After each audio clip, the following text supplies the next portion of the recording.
इस महिला के देखने मात्र से काले हो गए युधिष्ठिर के पैर के नाखून। गांधारी की वजह से काले हो गए युधिष्ठिर के पैर के नाखून। शास्त्रों में महाभारत को 5वां वेद बताया गया है। महाभारत की कथा जितनी बड़ी और रहस्यमयी है उतनी ही रोचक भी है। महाभारत के ग्रंथ में 1,00,000 श्लोक हैं, इसलिए इसको सतसाहस्त्री के नाम से भी जाना जाता है। महाभारत में कई ऐसी कहानियां हैं जिनका जिक्र सुनकर आज भी लोग अचंभित हो जाते हैं, क्योंकि इन कथाओं को बहुत ही कम लोग पूरी तरह से जानते हैं। आज भी लोगों में महाभारत के रहस्यों को लेकर जिज्ञासा बनी रहती है।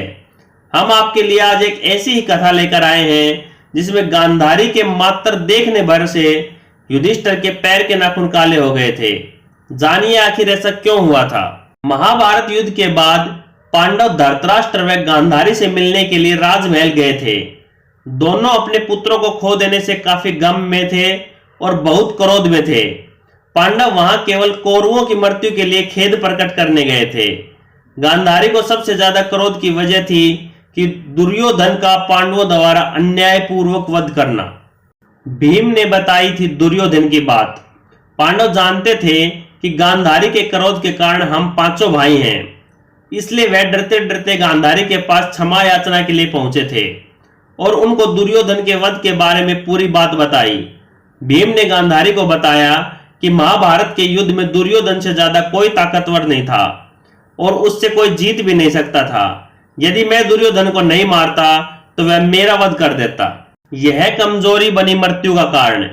गांधारी ने अपनी शक्तियों से दुर्योधन का शरीर वज्र का कर दिया था, लेकिन जंघा का क्षेत्र वज्र का नहीं हो पाया था।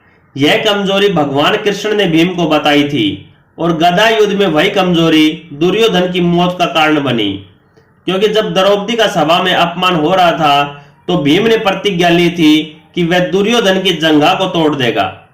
भीम ने पूरी की अपनी प्रतिज्ञा।